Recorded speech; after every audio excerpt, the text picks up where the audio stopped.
carefully and answer questions 1 to 4. Good afternoon.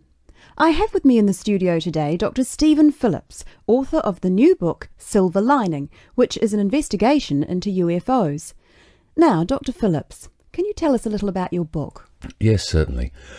Over the last 12 years, I've become increasingly interested in the subject of UFOs, and this book is a compilation of all the sightings I've heard about, together with evidence.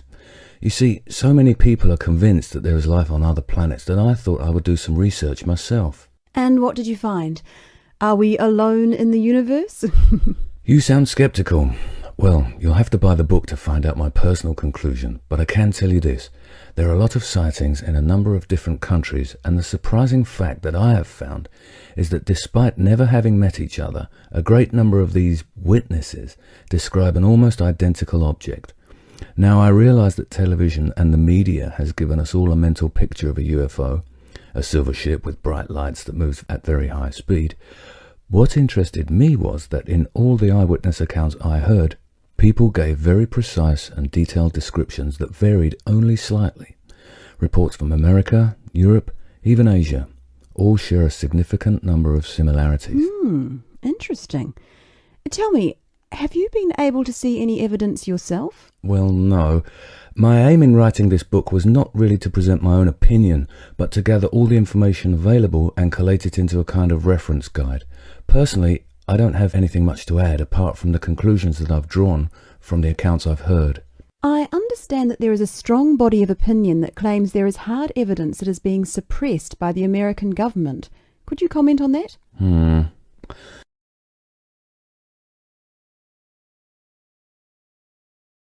Before you hear the rest of the conversation, you have some time to look at questions 5 to 10.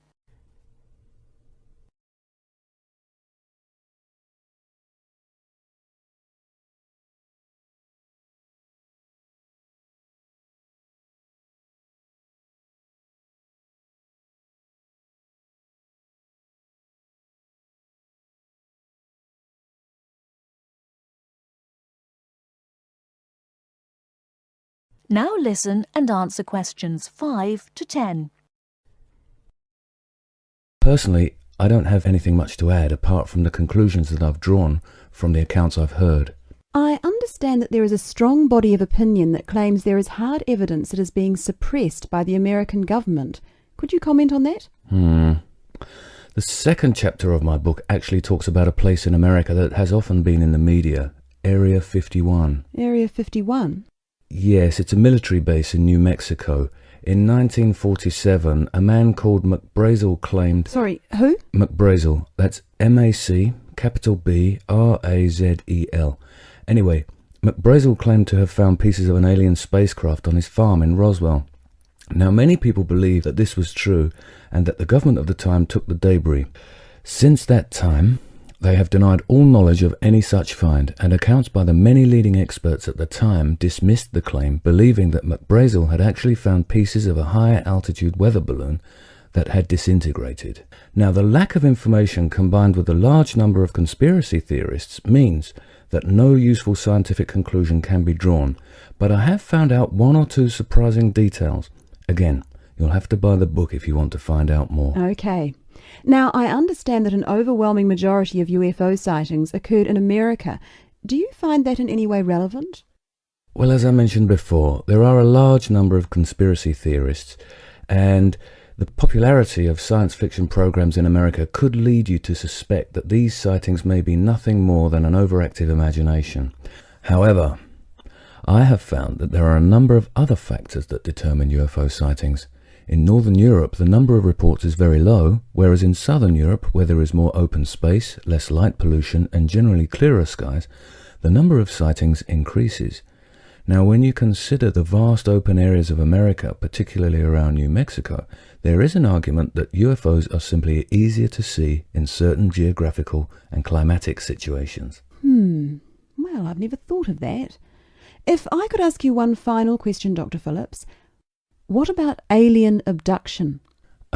Well, I don't really cover that in my book. You see, I was looking to present facts from which people could draw their own conclusions. With these reported abductions, I've found them to be very unreliable. Well, thank you very much for your time.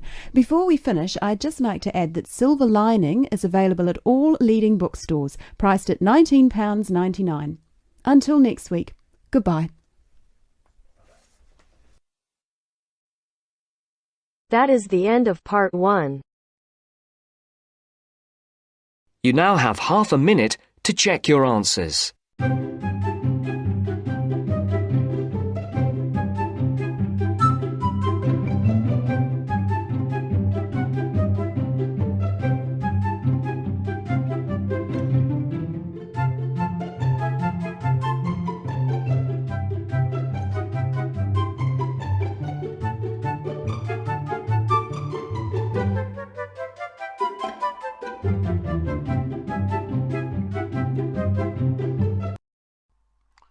Hi, this is IELTS Bob.